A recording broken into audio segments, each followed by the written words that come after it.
there you go.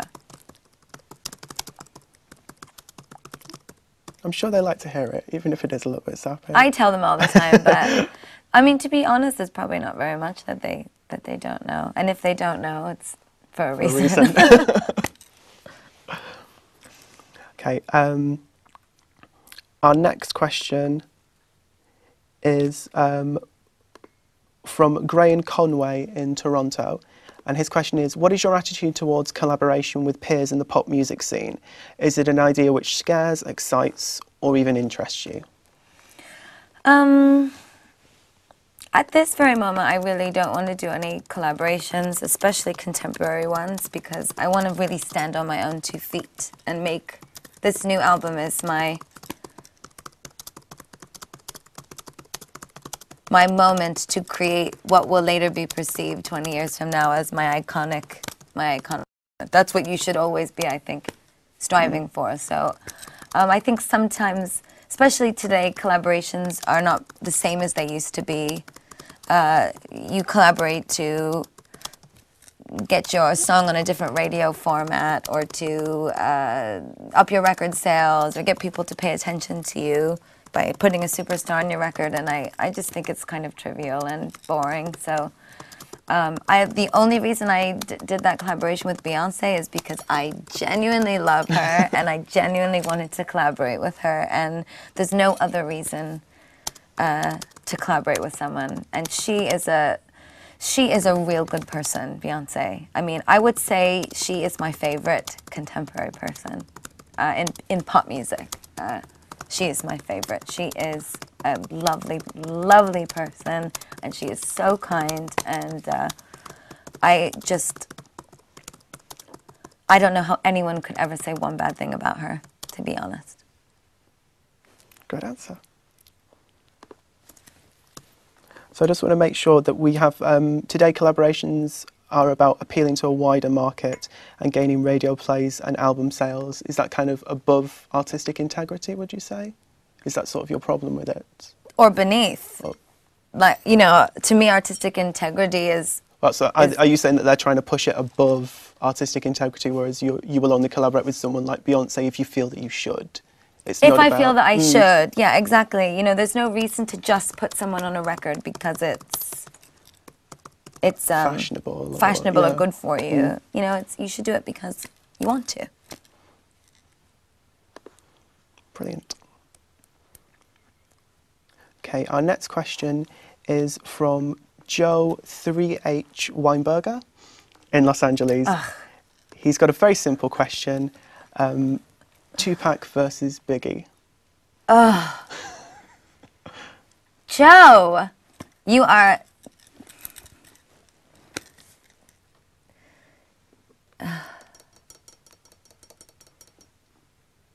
Biggie. I'm sorry. I'm being crucified for that one. Can I choose both?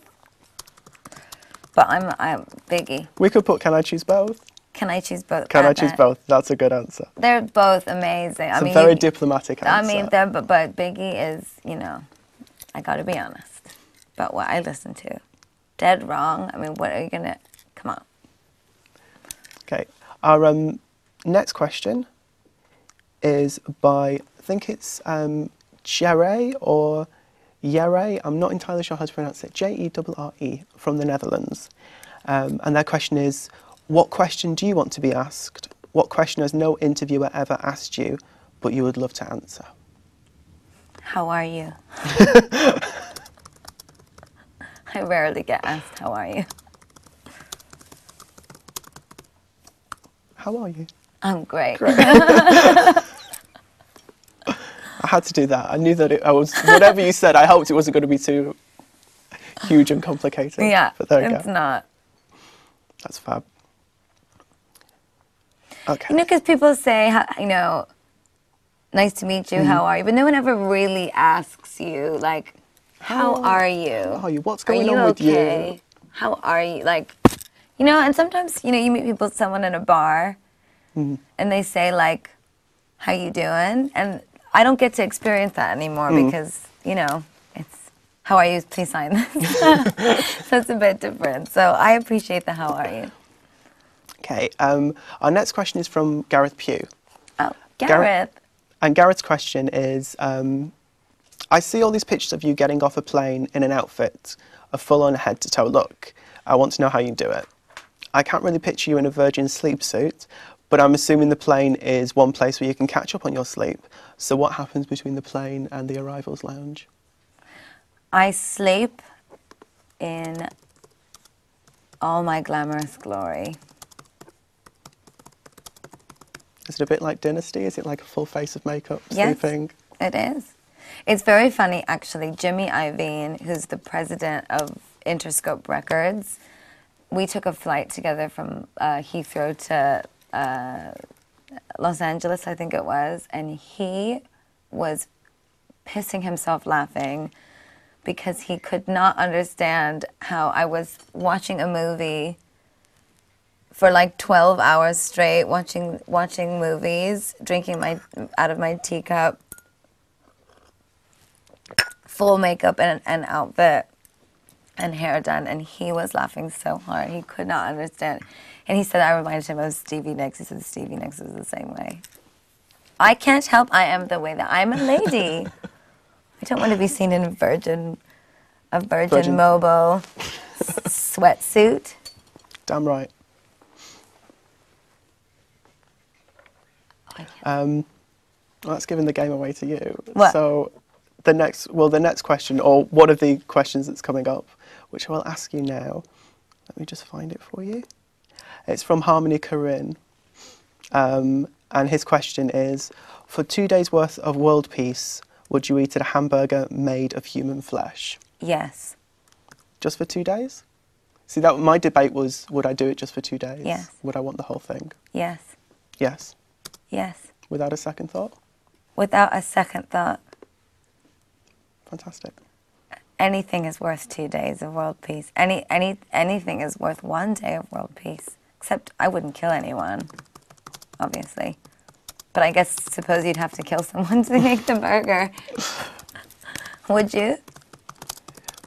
Well, we could specify that it needed to be from It would have to farmed be, sources. okay, to clarify, I would not be killing the human being that I would be eating.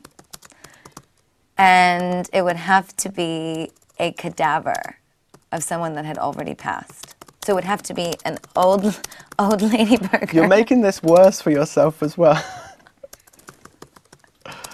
I'm just being honest. Mm. So a cadaver of someone once passed, and I wouldn't be doing the killing. Oh. I like well, the Nick caveats. Knight made me eat a bovine heart. Remember Nick? He's so conveniently in the back room. He wanted me to confront my fears about my father's heart surgery. So he gave me a bovine heart to do a performance art piece that he and Ruth filmed. And I took a big bite out of that for you, and I didn't get world peace. I just did it for art. Suffering for a performance art piece. Okay. Our next question Couldn't is eat from... meat for fucking 2 weeks. Ruth was standing on the side I can't... They've shown me the video. I couldn't watch the video, to be honest. My fans watch it every night. Our next question is from Daphne Guinness from London. Daphne! And Daphne's question is... I love her so much. Daphne's question is, do you think the arts can change the future? For the present that we all seem to be in is certainly not the one I envisaged. I do. I do think that we can change the future with our voices and with art and with music and with fashion. And I know why she feels that way. But I will say so genuinely and authentically that to you, Daphne, when I met you, you changed my future. I somehow found like this kindred human being that is so special and wonderful that made me for a moment feel okay about things that I'm insecure about. That really links quite nicely with the next question. I love Daphne. Which is from Kathy Horan in New York. And her question is, I'm wondering to what extent your style has been influenced by Isabella Blow and Daphne Guinness. I detect not merely more high fashion in your look, but English flamboyance. Isabella and Daphne.